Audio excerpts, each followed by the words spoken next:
কিন্তু যে কোনো কারণে হোক তিনি লাইন থেকে বিচ্যুত হয়ে গেছেন, ডিরেলড হয়ে গেছেন। দল যখন অবস্থান পরিবর্তন করে তখন সেই দলে যারা কর্মী থাকেন তাদেরও নিজস্ব অবস্থান পরিবর্তন করার অধিকারটা আছে। আবারও আপনাকে চ্যালেঞ্জ ছুটছি, যদি সাহস থাকে, যদি সততা থাকে, আমি কঙ্কন রেলওয়েজ থেকে মাস মাইনে পাই কিনা সেটা আপনি আরটিআই করে জেনে নিন। আমি অরুণাভ ঘোষকে একটা প্রশ্নের জবাব চাইছি, যদি ক্ষমতা থাকে আপনি দেবেন। আমি যখন যে অবস্থানে থাকি সেই অবস্থানের হয়েই কথা বলি। আমি দল কিন্তু বারবার পরিবর্তন করিনি। আপনি কতবার পরিবর্তন করেছেন?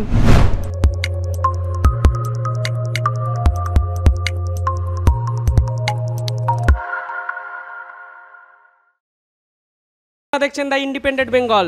আমি শিবম। আপনাদের ভালোবাসায় আমরা কাল 3 লক্ষ সাবস্ক্রাইবারে পৌঁছালাম। আর এই 3 লক্ষ স্পেশাল এপিসোডে আজকে আমাদের অতিথি সন্ময় ব্যানার্জি। বহুদিন পর দ্য ইন্ডিপেন্ডেন্ট বেঙ্গলে। প্রথমে দ্য ইন্ডিপেন্ডেন্ট বেঙ্গলে আপনাকে স্বাগত। প্রথমে তোমাদের অভিনন্দন, কেননা খুব শর্ট স্প্যান অফ টাইমে তোমরা 3 লাখ ক্রস করে। আমি মাঝে মাঝে তোমাদের অনুষ্ঠানগুলো দেখি, চালিয়ে যাও।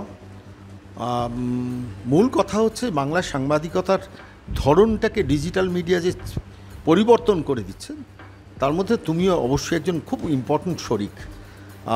আমার ইন্ডিপেন্ডেন্ট বেঙ্গলের যেটা অভিনবত্ব লাগে, আমি প্রথমেই তোমাদের প্রশংসা করব, তার কারণ তোমাদের যেটা অভিনবত্ব লাগে সেটা হচ্ছে তোমরা মানুষকে প্রচুর বলতে সময় দাও। এটা চট করে যে কোনো ডিজিটাল মাধ্যম দেয় না। যারা ইন্টারভিউ বেসড জার্নালিজম করে তারা বেশিরভাগ সময় নিজেরা অনেকটা সময় কথা বলে প্রশ্ন করে সময়টা কাটায়, যেটা তোমরা একদম করো না। এটা তোমাদের অভিনবত্ব, যার জন্য আমারও ভীষণ ভালো লাগে। অনেক অনেক অভিনন্দন তোমাকে এবং তোমার পেছনে যারা ক্যামেরার পেছনে কাজ করছেন তাদের প্রত্যেককে আমার তরফ থেকে অনেক অভিনন্দন। ধন্যবাদ সন্ময়বাবু। একদম প্রশ্নতে আসি। কাল অরুণাভ ঘোষের একটা ইন্টারভিউ আমরা নিই এবং একদম ডিরেক্ট হিট করেছে আপনাকে, এবং সেই কথাগুলো বলেছে। আমাদের ব্যক্তিগত স্তরে মনে হলো আপনারও একটা পাল্টা যুক্তি মানুষের সামনে উপস্থাপিত করা উচিত। মুখ্যমন্ত্রী অরুণাভ বাবুকে ডেকে বলেছেন সন্ময় শুধু ওনাকে গালাগালি দেন, সত্যি কি তাই? আমার সেদিন মমতা এসেছিল হাইকোর্টে ওই চিফের, তা আমি তো প্রেসিডেন্টের বক্তব্য আমার বলছি অরুণাবদা কেমন আছে, কথা যা পুরনো যা এই সন্ময় আমার বিরুদ্ধে গালাগাল করছে। আমি সন্ময়ের সঙ্গে কোনো কানেকশান নেই। প্রথম কথা হচ্ছে অরুণবাবুর ইন্টারভিউটা আমি শুনলাম, যেটা তোমাদের কাছে দিয়েছে।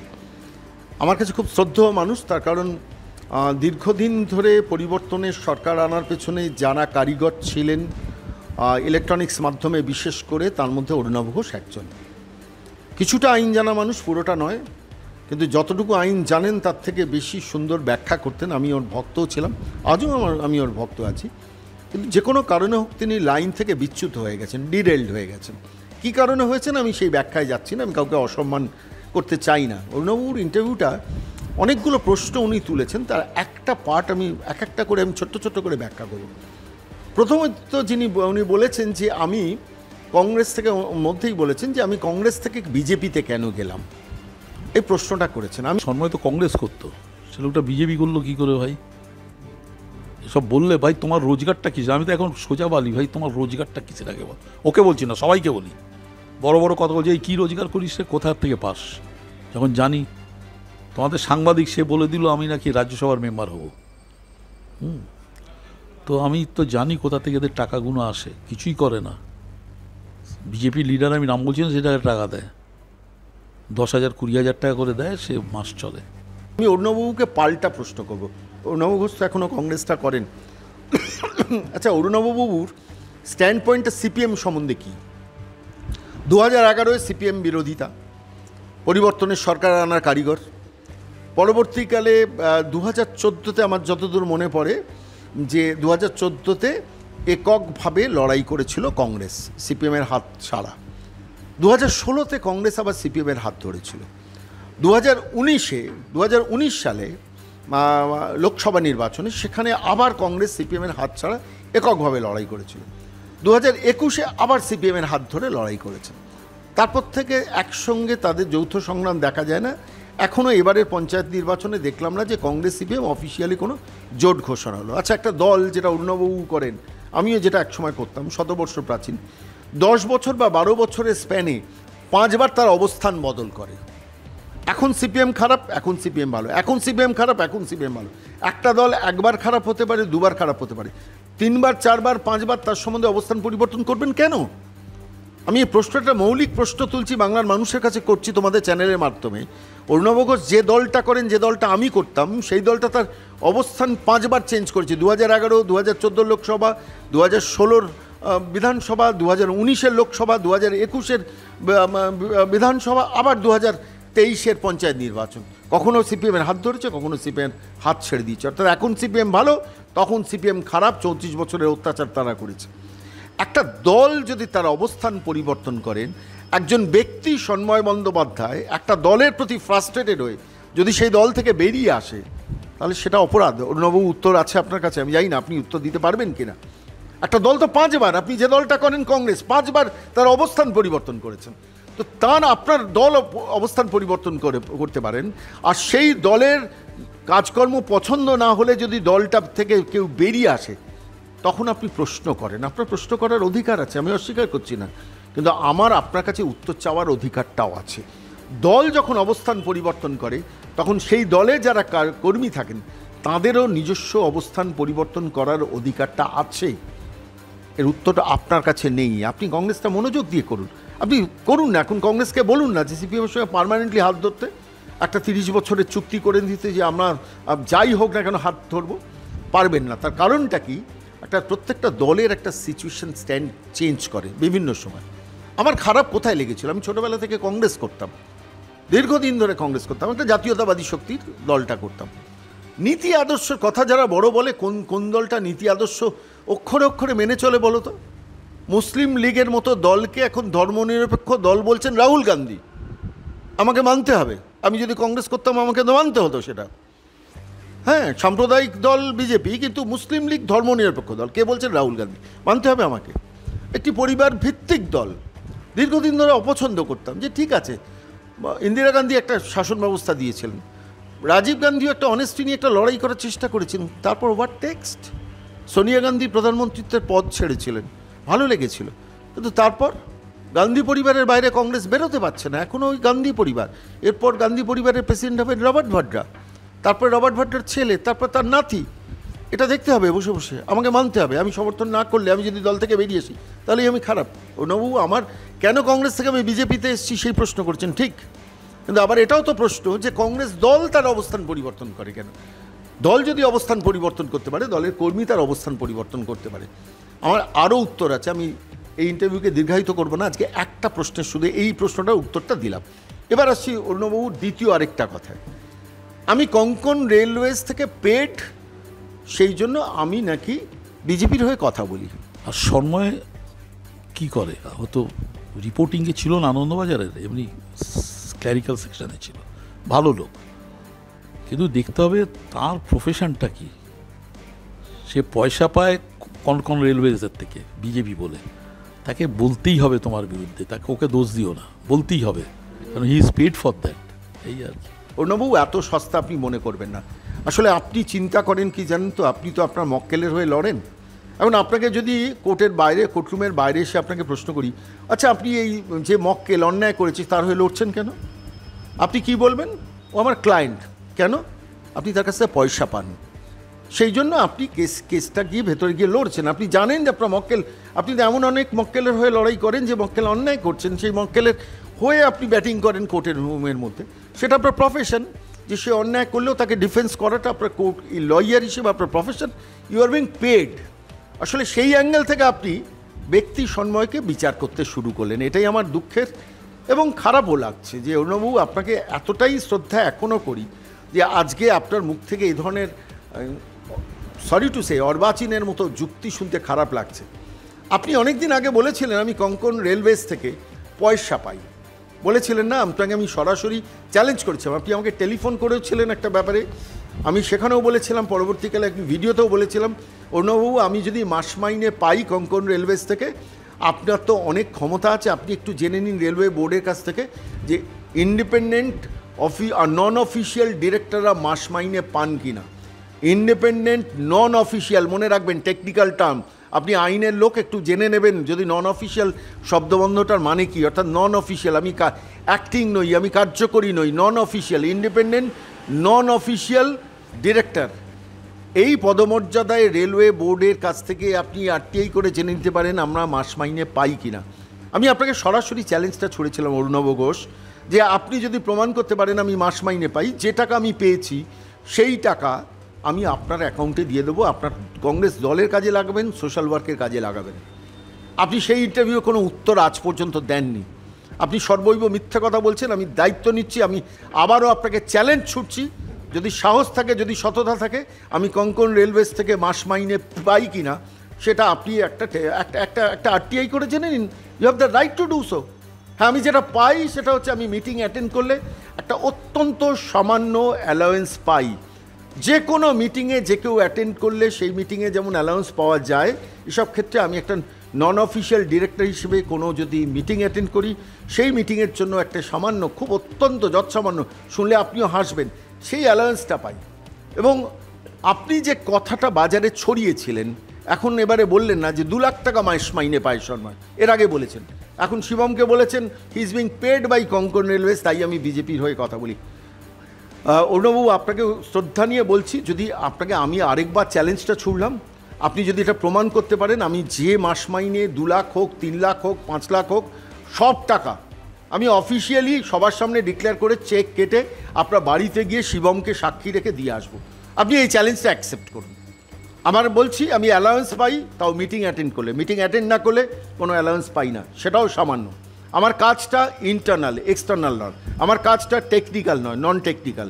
আমার কাজটা বিভিন্ন রিপোর্ট তৈরি করে সেগুলোকে পাঠাতে হয়, নির্দিষ্ট গন্তব্যস্থলে সেগুলো পাঠাতে হয়।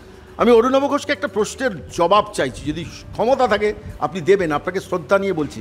আপনি বয়স্ক মানুষ, আপনি অনেক ইররেলিভেন্ট কথাবার্তা আজকাল বলেন, যার জন্য আপনি নিজের জনপ্রিয়তা হারিয়েছেন নিজের কারণেই। আপনি বোঝেন কিনা জানি না, এই ধরনের অর্বাচীনের মতো একটা মন্তব্য চলেছেন, কঙ্কন রেলওয়েজ থেকে টাকা পাই তাই আমি বিজেপির হয়ে কথা বলি। শুনুন অরুণব ঘোষ, আপনাকে আমি পরিষ্কার শ্রদ্ধা রেখেই বলছি, আমি যখন যে অবস্থানে থাকি সেই অবস্থানের হয়েই কথা বলি। আমি দল কিন্তু বারবার পরিবর্তন করিনি। আপনি কতবার পরিবর্তন করেছেন? আপনি 1998 সালের আগে পর্যন্ত কংগ্রেস করতেন অরুণব ঘোষ, আপনি 1998 সালের পর থেকে আপনি দীর্ঘদিন তৃণমূল কংগ্রেস করতেন, তারপর আপনি সেই তৃণমূল কংগ্রেস থেকে আবার কংগ্রেসে এসছেন, অর্থাৎ আপনার দলটা 3 বার আপনি পরিবর্তন করেছেন, প্রথমে কংগ্রেস, পরে তৃণমূল কংগ্রেস, আবার কংগ্রেস। আমি তো কোনোদিন আপনাকে বলি না যে আপনি টাকার বিনিময়ে মন্ত্রিত্বের জন্য তৃণমূলে গিয়েছিলেন। আপনার কংগ্রেসকে ভালো লাগেনি তাই তৃণমূলে গিয়ে মমতা বন্দ্যোপাধ্যায়ের বিধায়ক হয়েছিলেন, মমতা বন্দ্যোপাধ্যায়ের দেওয়ার টিকিটে নির্বাচিত হয়েছিলেন। আমার রুচি সে কথা বলে যে কাউকে কখনো কারুর অবস্থান পরিবর্তনের জন্য একটা দেগে দেওয়া উচিত। আপনি সেটা আমার সম্বন্ধে করলেন। আপনি জানেন 2019 সালে আমার বাংলার বার্তার কাজ শুরু করেছিলাম আমি 2019 সালের 14ই জুন। আমি বিজেপিতে জয়েন করি 2020 সালের 20শে ডিসেম্বর। 1.5 বছর একটা চ্যানেল চালিয়ে সার্থকতার পথে হেঁটে জেলবাস করে, হাজতবাস করে, মমতার দ্বারা অত্যাচারিত হয়েও আমি কিন্তু ওই চ্যানেলটাকে চালিয়ে নিয়ে গিয়েছিলাম বিজেপির সৌজন্যে নয়। তখন কিন্তু আমি যে কথাটা বলতাম তৃণমূল বিরোধী কথা বলতাম, কংগ্রেসের হয়েও কথা বলতাম না। আরেকটা আপনি শুনে রাখুন, সেটা হচ্ছে যে আমি যে বাংলার বার্তা যে চ্যানেলটা করি, সে চ্যানেলটা পরিষ্কারভাবে বর্তমান শাসকের অন্যায়, করাপশনের বিরুদ্ধে কথা বলি, সেটা কোনো পার্টির হয়ে কথা বলি না। একটু আপনি তো শোনেন না, কম শুনে বেশি কথা বলেন, ফলে আপনার অভ্যেস, চিরন্তন অভ্যেস সেটা, ফলে স্বাভাবিকভাবে সেই অর্থে কাদাটা ছিটিয়েছেন। দয়া করে আপনি কঙ্কন রেলওয়েজের ব্যাপারে আমার আরেকবার দেওয়া চ্যালেঞ্জটা শুনুন, আমি মাস মাইনে পাই কি না। যদি পারেন, আপনি আইনজীবী মানুষ, আপনি সততার প্রতীক, আপনাকে এখন মমতা ডেকে ডেকে কথা বলছেন তো। আর এবার মমতা ডেকে ডেকে কথা বলার মমতা বন্দ্যোপাধ্যায় নাকি বলেছেন সন্ময়ে গালিগালাজ করে। প্রথম কথা হচ্ছে, মমতা বন্দ্যোপাধ্যায় আপনাকে ডেকে আমার নাম নিয়ে কথা বলছেন, আমাকে গ্ল্যামারাইজ করছেন কেন? আমি তো আপনার দল করি না। যদি মমতা বন্দ্যোপাধ্যায় ডেকে আপনাকে আমার সম্বন্ধে গালিগালাজ করেন বলে থাকেন, আপনি আমার টেলিফোন নাম্বারটা দিলেন না কেন? যে সন্ময়কে বলো, আপনাকে বলতে গেলেন কেন? মানে I am on the right path, আমি ঠিক জায়গায় কাজটা করছি, ঠিক কথাটা বলছি।